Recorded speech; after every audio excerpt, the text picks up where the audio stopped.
Hello, everybody. Thank you so much for joining us for today's webinar. We are so excited to jump in and discuss 3 ways to explore photosynthesis and cellular respiration.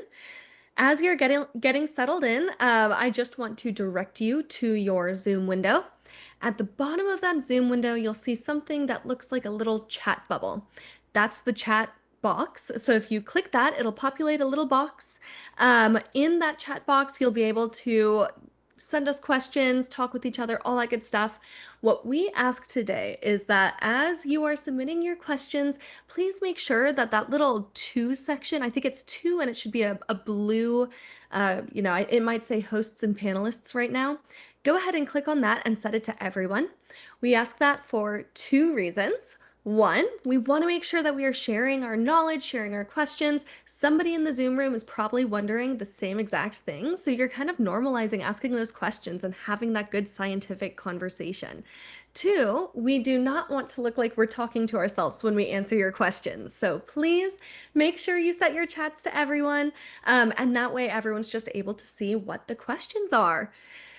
To practice this new skill, go ahead and navigate to the chat window and go ahead and let me know how soon in this school year are you going to be teaching photosynthesis and respiration? Is it next week? Is it in a month? What are we thinking? Go ahead. Oh, Kelly says now. Candace is teaching now. Let's see. David says a year from now. Let's see, end of September, 3 weeks, third quarter in 6 weeks, fourth marking period now, 1 month. So we've got kind of a wide variety here. Wow, January, Suzanne says. Man, 4 months, says Sean. Very nice. Well, thank you all so much for hopping in. We're about a minute past the hour, and I want to give our presenters as much time as possible today. We've got a full hour, but I just want to cover a few housekeeping items. Go ahead and keep dropping your comments in the chat. I've got an eye on that. You will get a recording of today's webinar. It usually takes us about 3 to 5 business days to get that edited and uploaded onto our website and YouTube. As soon as it's ready, it'll be posted in both places, and you're going to get an email from us. Not only are you going to get a link to today's webinar in that email, but you're also going to get a link to our resources folder. I'm going to drop a link to that in the comment in the comments as soon as I'm done talking. But basically, in that folder, you can find a certificate of attendance for attending today's webinar. You can find today's presentation with clickable links, and we have a lot of experiment files for you to use. So keep an eye on the chat. I'm going to drop that link in there in just a second. It'll also be emailed to you in about 3 to 5 business days when that recording is done. As I said before, we want to answer your questions today. Please make sure you're sending them to us in the chat. If they are super timely, we'll go ahead and stop and answer that, or we have time to answer questions at the end. So stay tuned. If we happen to miss your question, or as you're kind of mulling over this webinar in a couple of days and you think of something, please reach out to us at biology@vernier.com. We'd be happy to answer your question. My last thing before I pass it off to today's presenters is to remind you that we are doing a giveaway today. We're giving away a GoDirect CO2 sensor. So stay tuned. I'm going to be entering everyone who is still online at the end of the webinar to win. And right now your chances are great. I see just over 55 people have joined us. So that is 1 in 55 chance that you might win. So stay tuned, and with that, I will pass you off to today's presenters. Thank you again for joining us. All right, our agenda for today, we're going to first introduce ourselves, and then we'll be talking a little bit about the sensors and software that we're going to be covering today. They will be the things that are used in the experiments that we're chatting about. We'll talk about photosynthesis 3 different ways, and if we have time, a 4th bonus method.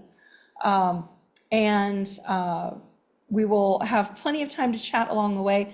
As Dylan said, please submit your questions as we go along. We'll stop and talk about some of them. If you were kind enough to submit a question ahead of time, we actually have plans to talk about some of those as they fit in as we move along. So we will cover some details that were asked about before we started today. All right, and the presentation has links that you can click on. So if you're in the slides, you can actually follow live links out to some resources as well embedded in the presentation. I will introduce myself. My name is Sara. I have a PhD in zoology from Oregon State University. I was a professor of biology for about 15 years at a college in Texas. And I taught everything from freshman biology to human anatomy and physiology, as well as neuroscience, endocrinology, animal behavior, vertebrate zoology. I also have a background in plant biology from my undergraduate years. So I am very much a generalist with a lot of different topics in biology, but I'm a specialist in animal behavior and physiology. And that was what I did in my research, and was animal behavior and endocrinology. So, and I'm a staff scientist for the Vernier. I've been here over a little bit over 8 years now. Colleen. Hi, everybody. I'm Colleen. I am also a biology specialist here at Vernier. I also am a specialist in environmental science. A little bit of background about me. I was a biology major, and I would say I was a researcher who liked to talk too much about science in general instead of my one little microcosm. So I got into teaching. And I taught for 6 years in Houston, Texas, where I taught biology, pre-AP biology, and AP environmental science. And I have now been at Vernier. Today is my 12-year anniversary. Happy Vernier anniversary. Thank you. All right. We'll move on. Also, you are looking at 100% of the biology department at Vernier. So if you do email us at biology@vernier.com, you're going to have your question answered most likely by Colleen or myself. We do have another colleague who travels and works with colleges and universities, but he is not usually on the phone to reach immediately. But if you call or chat with us, you'll get Colleen and I. All right, well, the topic of our presentation today is photosynthesis and cellular respiration. And we're covering this because it's, as you all know, it's a critically important topic for students to understand and understand it well. And it's really hard to visualize because we're dealing with chemical reactions and changes that are happening inside organelles in plant cells, as well as animal cells. For when we talk about cellular respiration, of course, it's happening in everything that's living. There's a lot of misconceptions about it. Students frequently get confused because they have a hard time grasping it.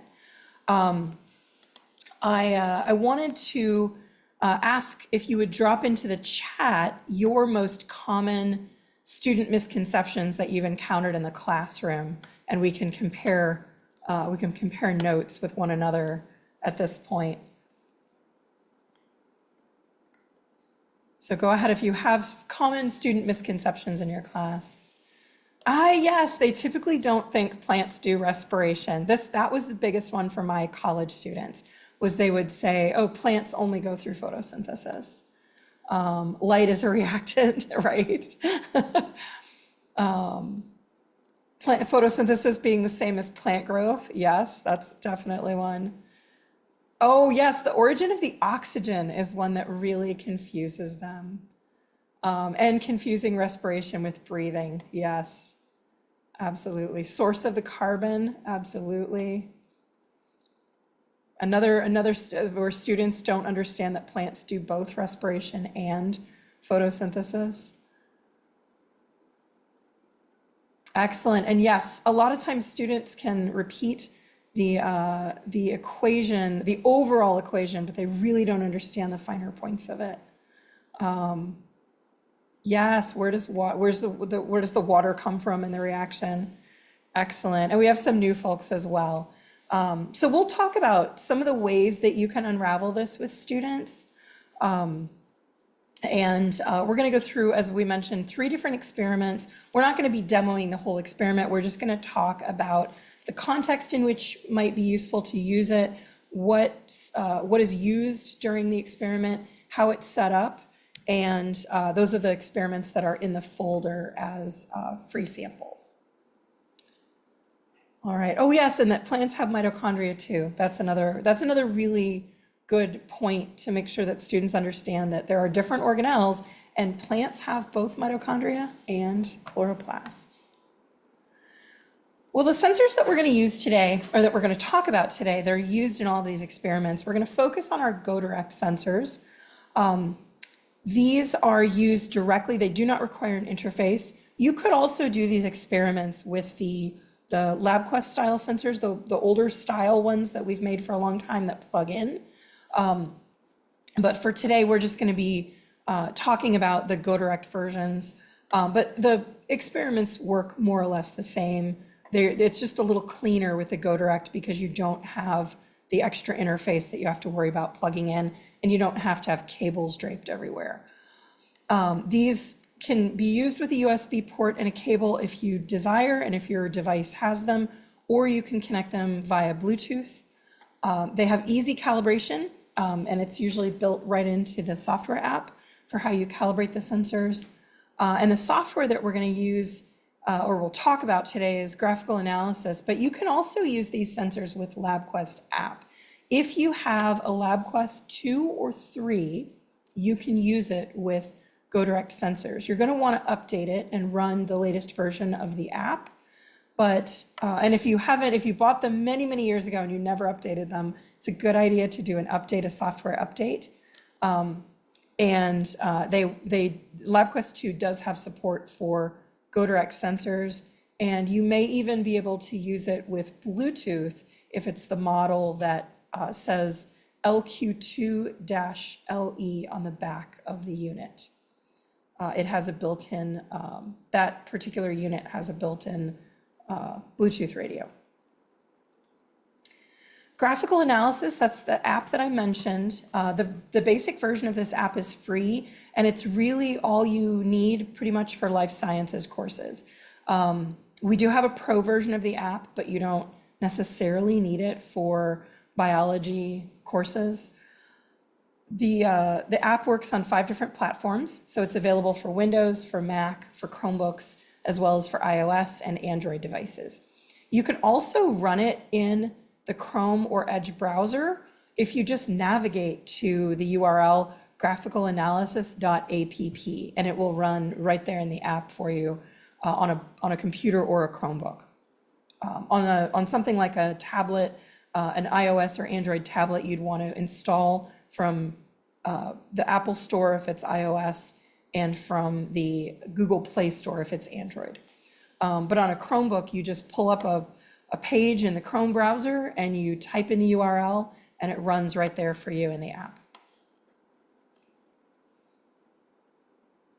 All right, we'll move on. If there's no questions, we'll move on to our first method, which is directly measuring CO2 gas and O2 gas.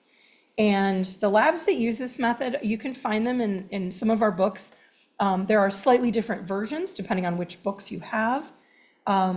The first book, the one that we'll highlight today, is actually from our Biology with Vernier book. It's the last lab in the book, Lab 31, and it is on photosynthesis and cellular respiration.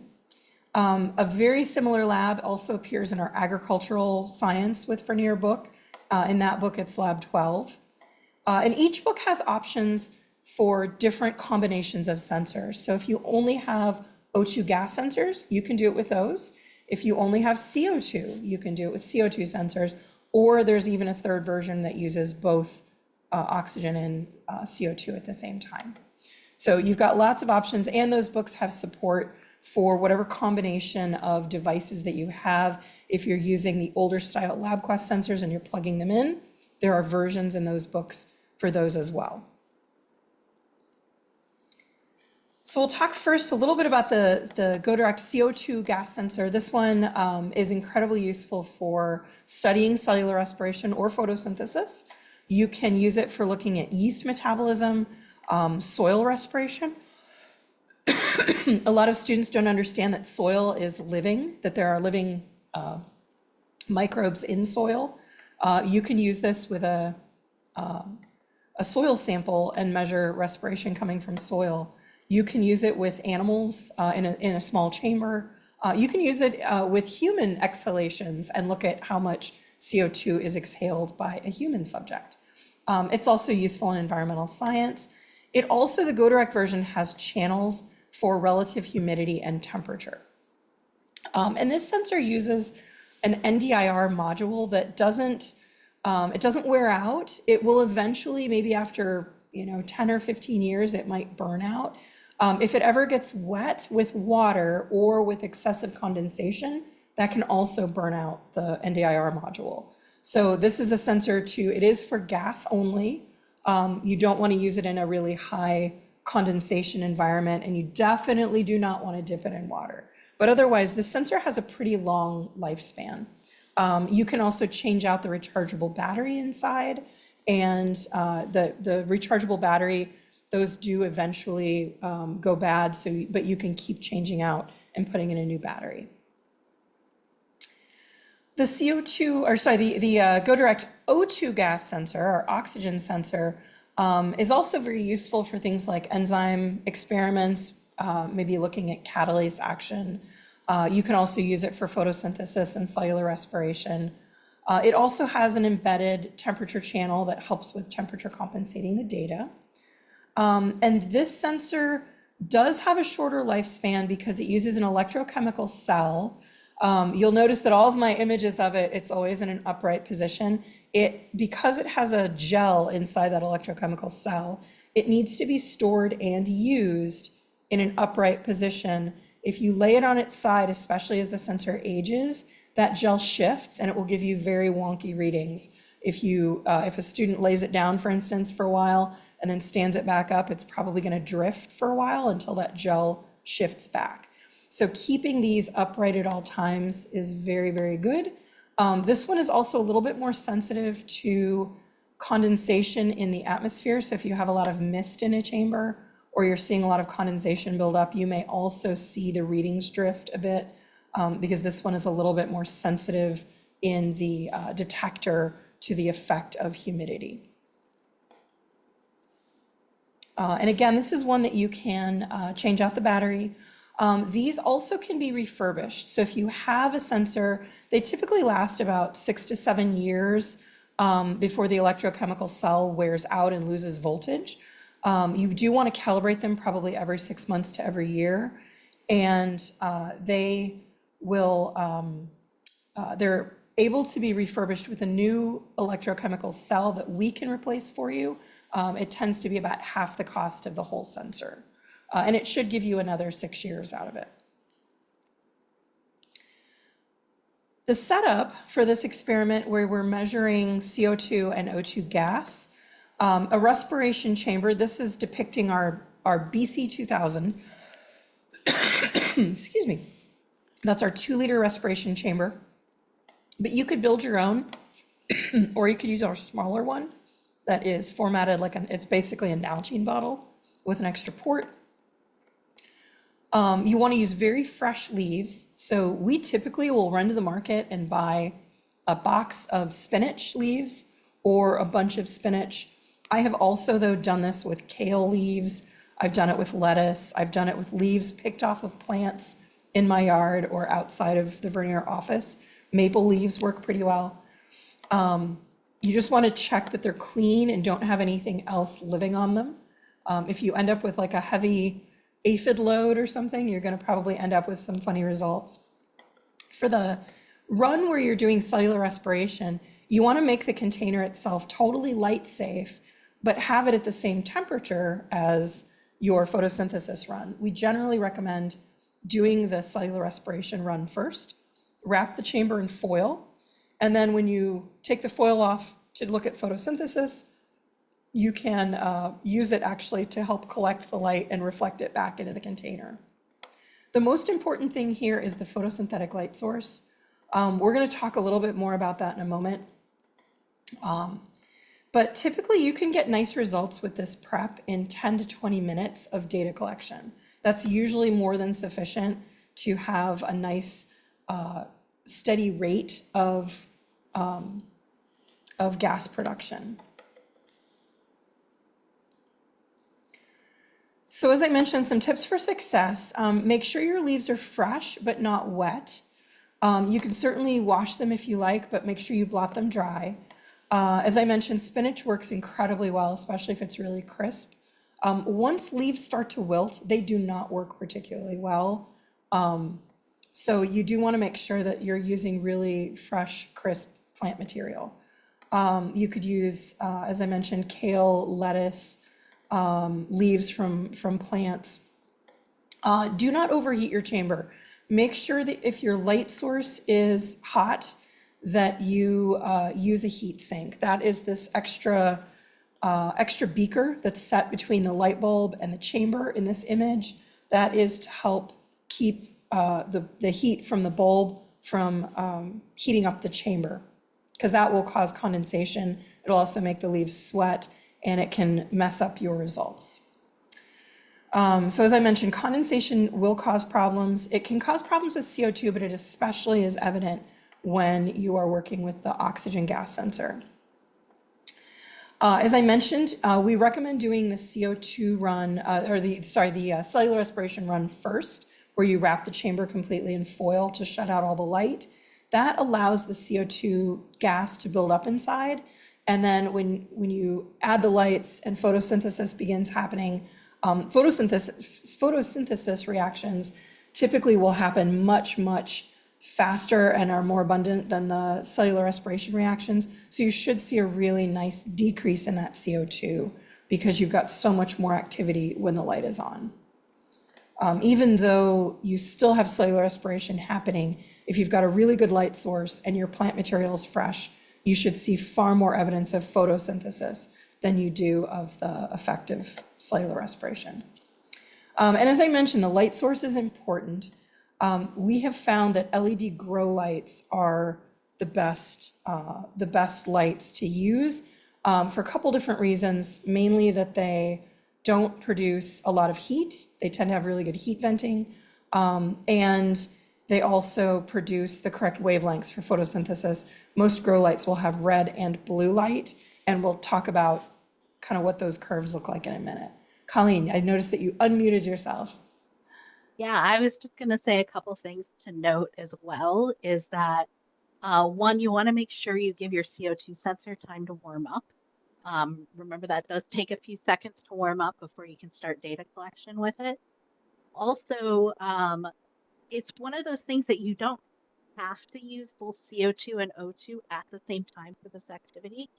I personally, when teaching freshmen, really would rather do just CO2 on it and use a smaller chamber because of limited class time. And it just seems to take out a complicated step for them and really concentrating on just that CO2 aspect. Yeah, that's a really good So, point. The CO2 gas sensor is a lot more resilient and less fussy. And as I mentioned earlier, it has a much longer lifespan. Both the plug-in model and the Go Direct model have a much, much longer lifespan in general. As long as they don't get wet and as long as the cable doesn't get wrapped tightly around it, they tend to last a good long time. I've talked to campuses that are still using sensors from CO2 gas sensors from 15, 16 years ago, and they're still chugging away, working great. And so that's a great, if you only have one or the other, CO2 is the one that we typically recommend. All right, so we did a little study a few years ago on light sources because at the time, a lot of folks were using those compact fluorescent bulbs. We don't really see those much anymore, the swirly bulb that had the little spiral of fluorescent tubing. And what we found with those was that their peaks were really clustered in right in the middle of the electromagnetic spectrum, the visible spectrum. They were not producing a whole lot of blue light at all and very little red light. They were mostly producing yellow and green light. And we found that those did not have a good effect when teachers were using those for photosynthesis experiments. Here, the line that you see that's in blue, this is using our Go Direct SpectroVis Plus with a fiber optic cable about 1 meter from a bulb to catch the emissions. And you can see that it's kind of maxed out for blue light as well as for red light. So LED bulbs for grow bulbs will have the right wavelengths for plants, which is why they're being sold as grow bulbs. They're also so much more prevalent on the market than they were 10 years ago that these are a fantastic choice. They're a lot less expensive than they used to be. You can use halogen, and halogen doesn't have a whole lot of blue light, but it does have quite a bit of red wavelengths. But halogen also produces a massive amount of heat. So you can use halogen, but you absolutely must use a heat sink if you are going to use halogen bulbs. Similar with incandescent, they're less intense than halogen. They still produce a significant amount of heat, so you want to be careful if you're using incandescent. But again, LED grow lights are just a fantastic, and you don't need the fluorescent tube style. You can just use the little, the simple LED lights that screw into a standard E26 socket on a desk lamp. And this is just to remind you the absorption curve for chlorophyll for green plants. This is specifically an extract of spinach. And you can see that the absorption down here is a big peak in the blue as well as a smaller peak in the red. So again, matching it to a light source that emits in the blue and the red is really the way to go. I just saw a question that says, do you need to use the large round chamber? No, you can use smaller bottles. You can even make your own bottles if you wish. We have the 250 ml biochamber available. We have the 2000 ml biochamber available, but you can absolutely use a different size. The big thing is you just don't want to crowd the leaves and have too much shade happening. So you don't want to overstuff it with leaves. You just want to make sure that light is getting to all of those. Sorry, I'm going to quick pop in. That's okay. I was just going to say, let's pause for any further questions. Because there was a second part in there. It says, in your opinion, is the light source a big deal? Yes. I would say the number one reason that you don't get good results with photosynthesis and cellular respiration is usually tied to light source. I'd say the light source is actually probably the most important aspect, next to actually having leaves that can produce plants. I see a question about using the whole plant. So one of the things to keep in mind is if you're trying to use the entire plant, you're dealing with roots, which are not photosynthetic typically, unless they're a specialized root. And they will be going through cellular respiration, as will the soil if it's healthy, the plant is planted in healthy soil. I have talked to a lot of teachers that have tried to do this in the classroom, and they often struggle with getting too much cellular respiration happening in the soil, and it tends to overcome the effective photosynthesis in the chamber. You can certainly try it, but I have found that it's best if you use isolated leaf material without a whole lot of stems, if possible. And should your room remain dark? Not if you wrap the chamber in aluminum foil. We recommend aluminum foil, but I've also used black fabric, as long as it's fairly light safe black fabric.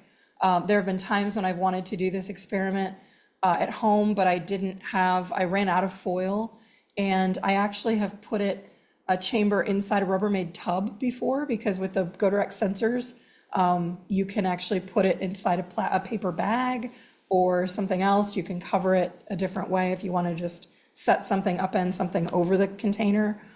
So that you just want to make it as light safe as you can for when you want to isolate cellular respiration.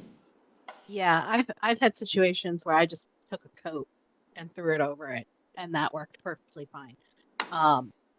It works better. And then on the photosynthesis side of things, you can have your lights on in the classroom. It's not going to really affect it that much. The light source is usually so concentrated right on those leaves that it kind of negates the point of that.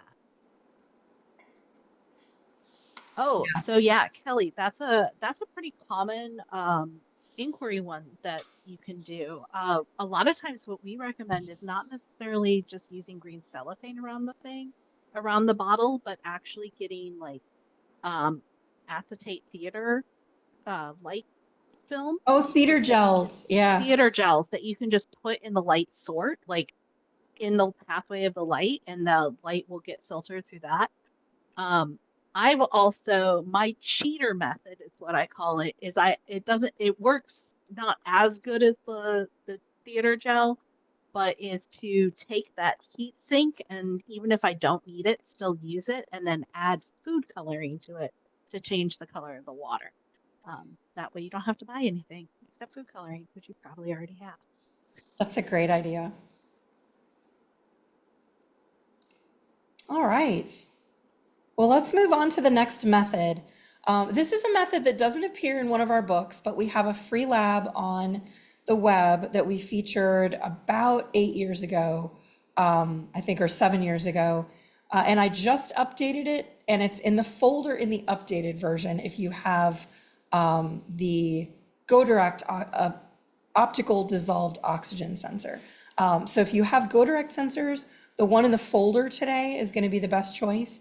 If you have the older style plug-in optical dissolved oxygen, you can still do it, and that is the one that is available free on our website, and I linked out to where you can find it on our website. We just did it as a kind of a one-off lab, but it's because one of our favorite ones to demo at trade shows. So this one uses the Go Direct optical dissolved oxygen sensor. This one is fantastic for looking at aquatic systems if you have a fish tank in your classroom or if you have a pond on your campus and you want to do any kind of water quality work. This is a great sensor. You can look at primary productivity with this sensor, look at general water quality. For instance, if you have a creek, look at the difference between pools and riffles.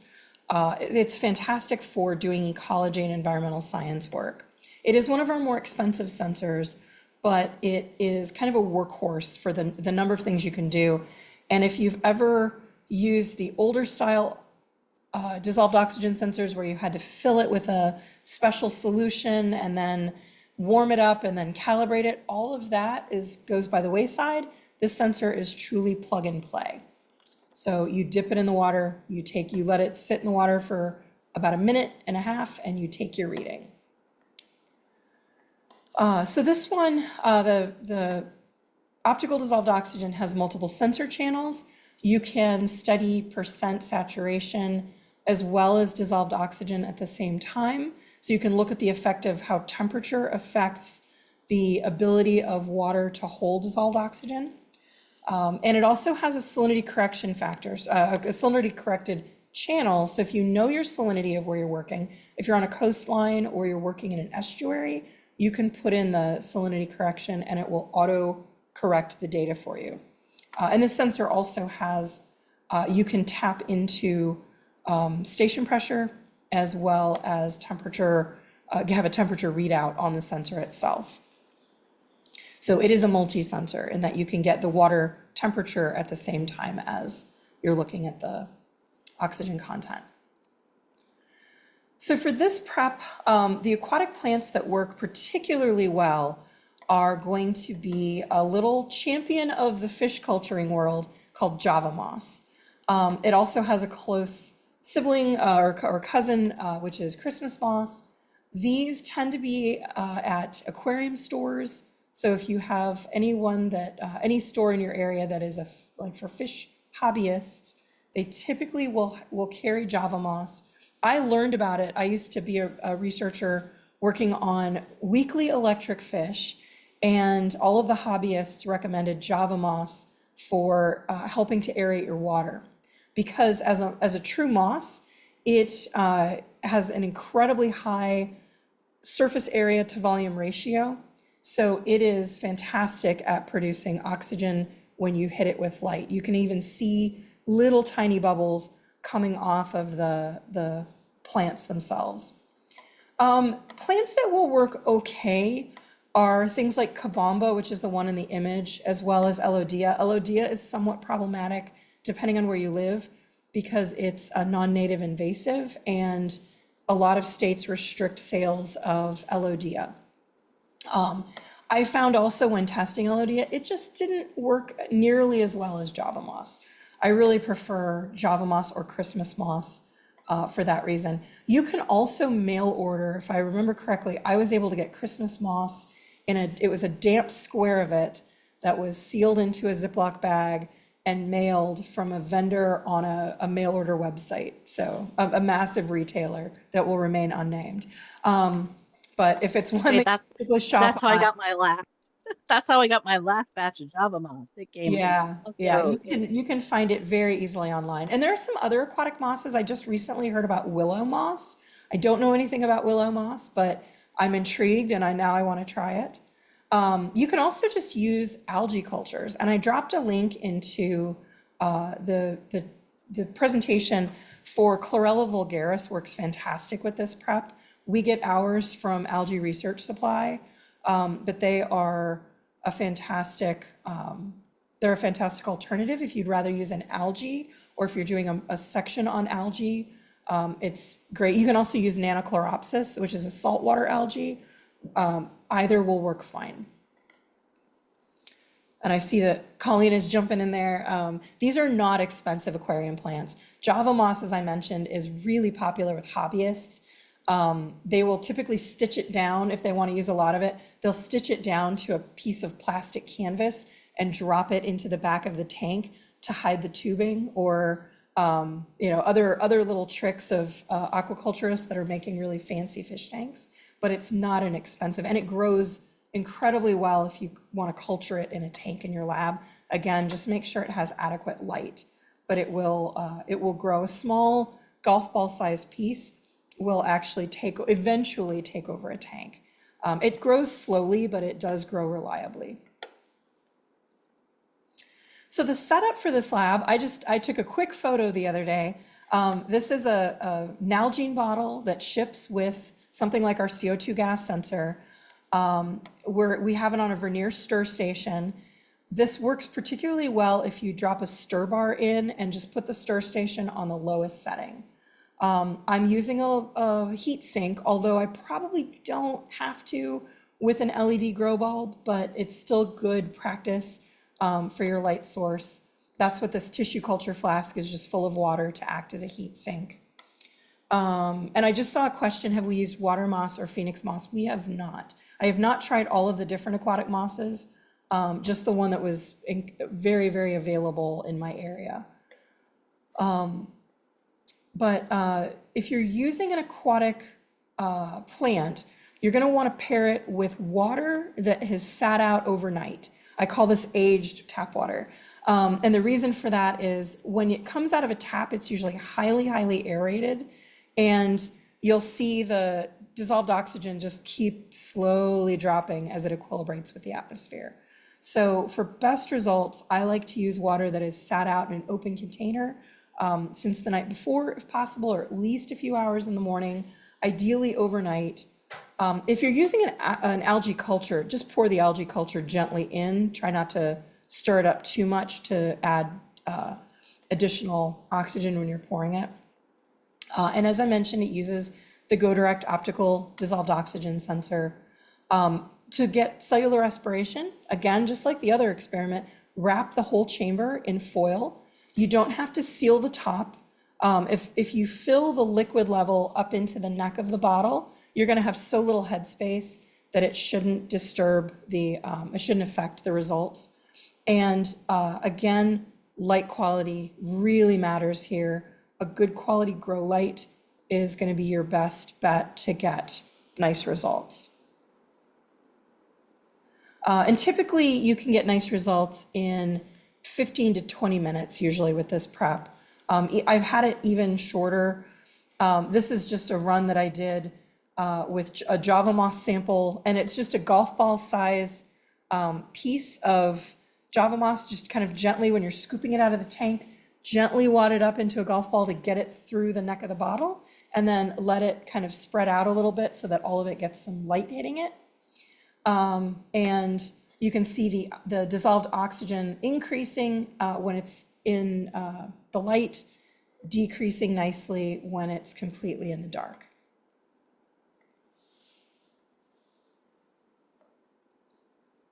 All right, I'm going to let Colleen catch up with some questions there, I think, or maybe I think we're good. Okay, excellent, excellent. All right, if anybody has any additional questions, let us know. We can always back up. All right. Oh, and Colleen, I did see them note about distilled water. Distilled water is not great because it tends to stress the plant cells. Yeah, that's what I said. I've had mixed. I've done a thing where I didn't have time to age my water very well, so I cut it with some distilled water, and that seemed to be okay. And then softened water, it depends.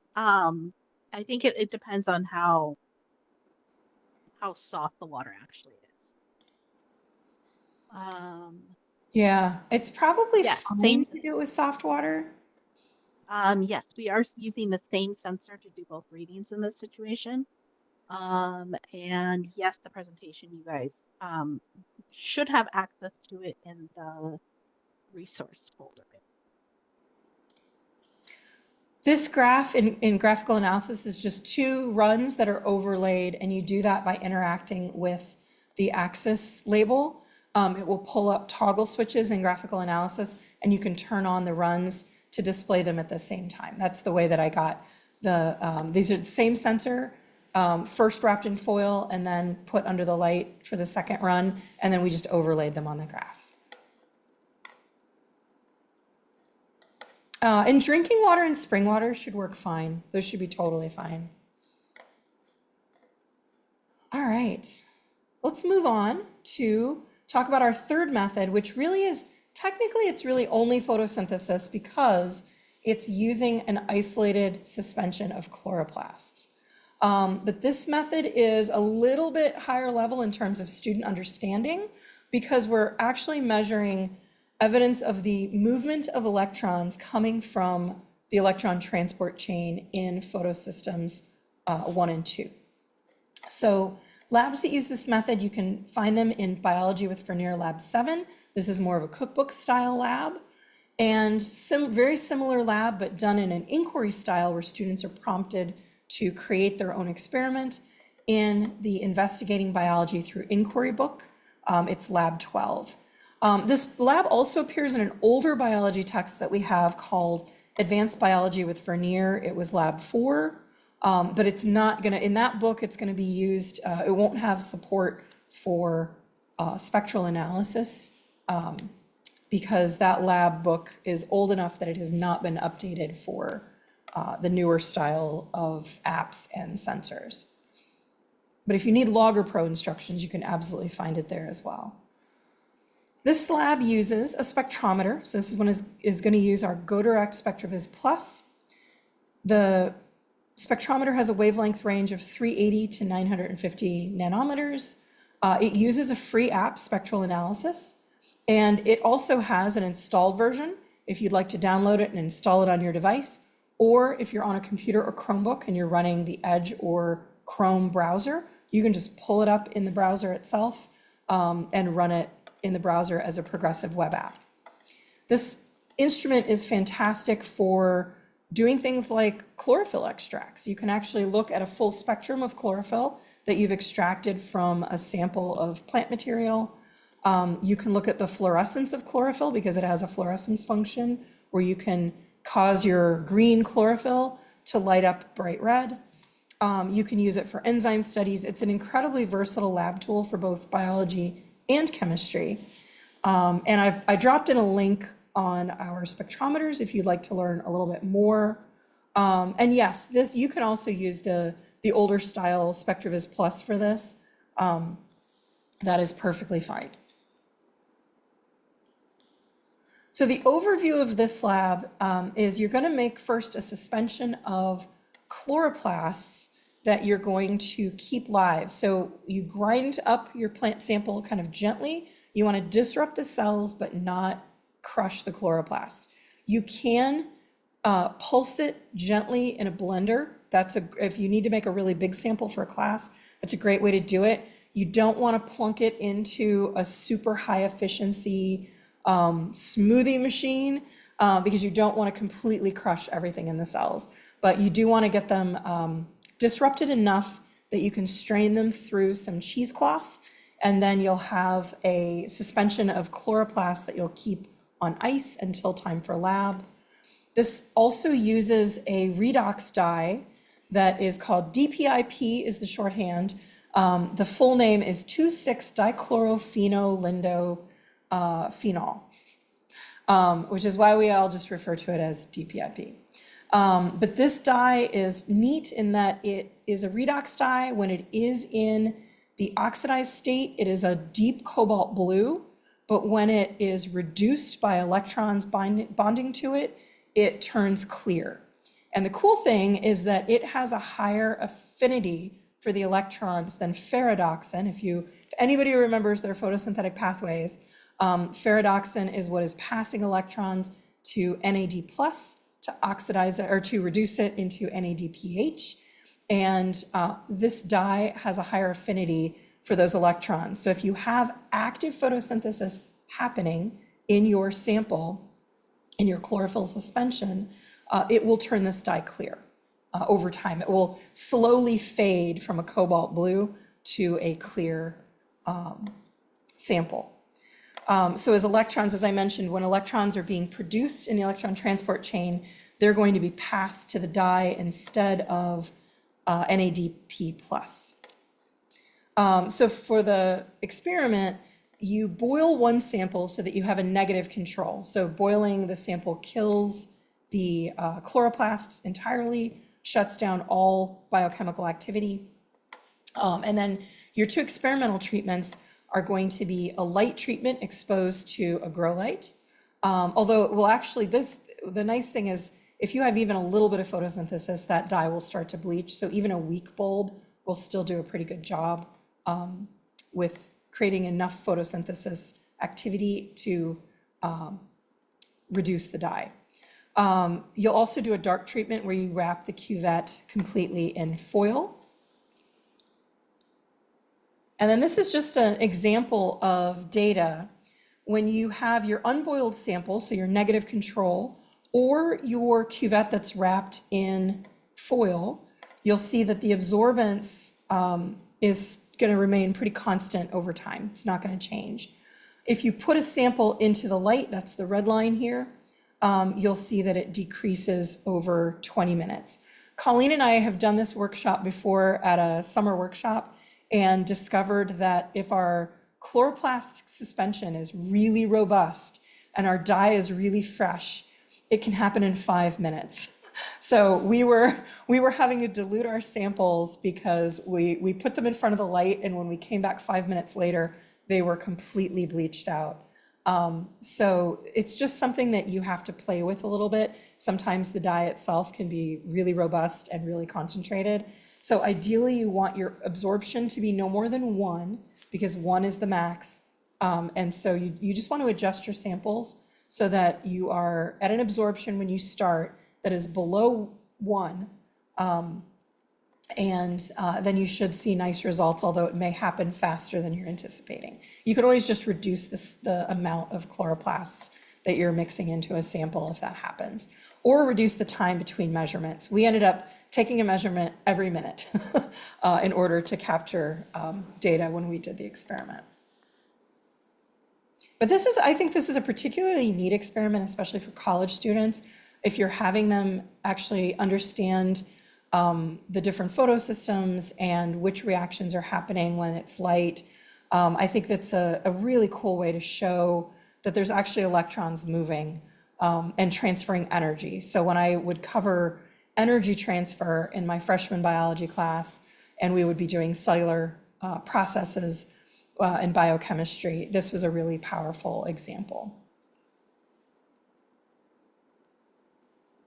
All right, it looks like we have a little bit of time. I'm going to mention, we're not going to go through it in detail, but I'm going to mention a bonus fourth method that also covers cellular respiration.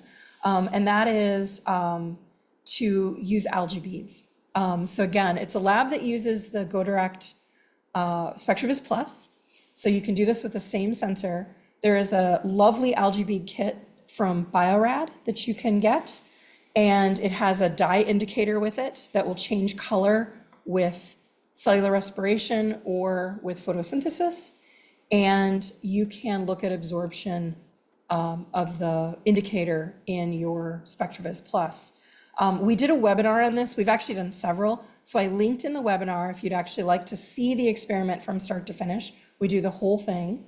And I put in a link to the algae bead kit that's used, and to a free version of our instructions. If you start with the Biorad kit, the instructions and our set of instructions pick up right at the point where the Biorad kit mentions that you need to put your sample in a spectrometer. So you can just pick up right there with the instructions for using our spectrometer.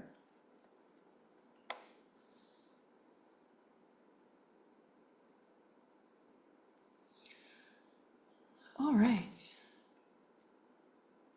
Oh, those should be, I just saw somebody said they should be active links. I'm not sure why they're not, but I can always go in after the presentation and make sure that all the links are still active.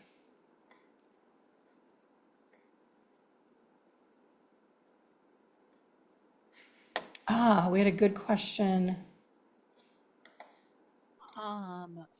Okay, so following along here. Yeah, so for the active links, if you go into the actual PowerPoint in the shared resources folder, and you have to like go into the slide and click on each one of those, they are active. Click on the Carolina Biolab. Basically, any algae bead kit should work. We've just written instructions for the Biorad. And sample graph for CO2 sensor experiment. Let me see. I have some sample data, I think. I have one that I can port over. As I say, I know you're on. Didn't know if you have any in your drive. All right, is that showing up? I just dragged a window in. No. Oh, darn it. Okay. We actually have it displayed on our website. If you go to the link for the GoDirect CO2 gas sensor, it will pull up on the carousel of images. There is an image, but let me see if I can. I'm about having. I almost have one pulled up. One scratch on analysis because it's open. Or not.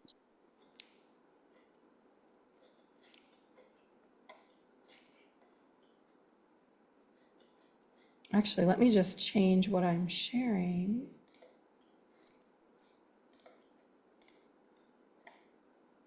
There we go. That should show you some sample data. Yeah, there it is. So that is both CO2 and O2, and that would be a cellular respiration run that you're looking at.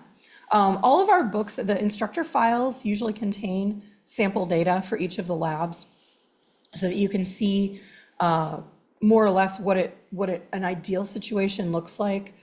It is only samples, so if your data don't exactly match it, keep in mind that there may be other factors involved, but we always try to include sample data in our lab books. As I say, don't go away from this because this also makes a good point I wanted to make. If you're doing CO2 and O2 measurements at the same time, and you're like, my O2 measurements aren't changing at all. It's really important to keep in mind the concentration of the gases in the atmosphere and how CO2 is not as concentrated in the atmosphere as oxygen. So as these processes are happening, you're going to see a much more dramatic effect in the CO2 levels than the oxygen levels. So it might look like the oxygen is not changing, or it might be going up a little bit, or it's just not moving at all. Make sure you zoom in on the graph while the data is being collected, because that's going to go into that smaller level, that because oxygen is so concentrated in the atmosphere, the amount of change we're measuring is very, very small. As you can see on the graph that Sarah's displaying here, we're talking minute change, like 5/10, 5/10 at a time as we're going down. So that's something to keep in mind also of when you're using these sensors, because when you plug in an oxygen gas sensor, it automatically reads in percent, while the CO2 automatically reads in parts per million. So you want to make sure you get the units changed so that they are both reading the same exact. But don't put them on the same graph. Don't display them on Don't the put them same on the same graph graph. Yeah. because they'll just Notice look, these are they'll two both look graphs. like flat lines. Yeah. All right, I'm going to switch back to the webinar screen.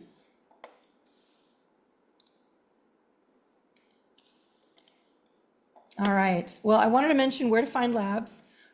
Your campus may already have our books. We can, if you create a Vernier web account on our website, there's a little box in the upper right corner that says register or log in. You can check, see if you already have a web account. If you've lost your password, you can retrieve the password.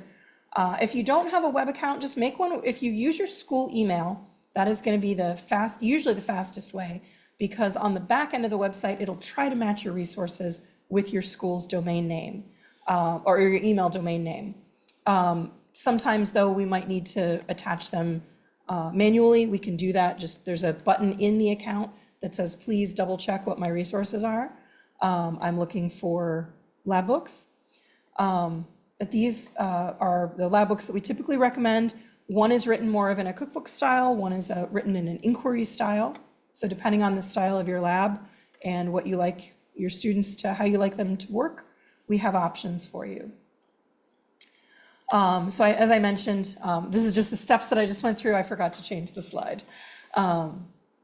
And then don't forget that we also have professional development options. We do have a lot of webinars like this one, so you can subscribe and keep an eye on what webinars are coming up. We also have that link in the slides will take you to our webinar page that will show you what's next, as well as recent webinars. And we put the recordings online, as we mentioned. We also have a YouTube channel that has hundreds of videos on it. So, and you can search very easily on the YouTube channel for what you're looking for. We also, if you need something that's a little bit more customized, we do have professional development sessions that you can request. Up to an hour is free. If you want to go over an hour, then we're looking at a more intensive, something that is a little bit more intensive for our schedules. But we do have a lot of different options available. We can do online training. Can be a little bit pricey to have in person just because sending somebody out, travel expenses are high, but we can give you a quote if that's what your district is looking for. And then giveaway, we still need to do our giveaway. I'm down to the wire here. Yes, bravo, Sarah. So as our amazing presenters were speaking, I put everyone's names into a random name generator, and the winner of a Go Direct CO2 gas sensor is Lori K. So congratulations, Lori. I'm going to go ahead and send you an email. So keep an eye out in your inbox for an email from someone at vernier.com. If you don't see that in about 10 minutes, check your spam. But you should see it, and I just need to get some shipping information.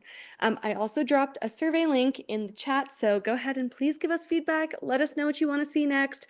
We're going to start planning for 2026 soon, so would love to hear what you all want to see. All right, and so with final words, just don't forget that we have support options for you as well. You can always request support through our website. We have our phone number that is toll-free. We have our email address, which goes to myself or Colleen. And then we also have chat that is available during business hours on our website. Remember, we are on the West Coast, but we do start answering phones and chats fairly early in the morning. So I know I get on at 6:30 in the morning and start chatting with folks that are usually on the East Coast. So, all right. Thank you so much for joining us and giving us your time this evening. And let us know how we can help you. Reach out. We love talking to teachers. Absolutely. Have a great rest of your Wednesday, everyone.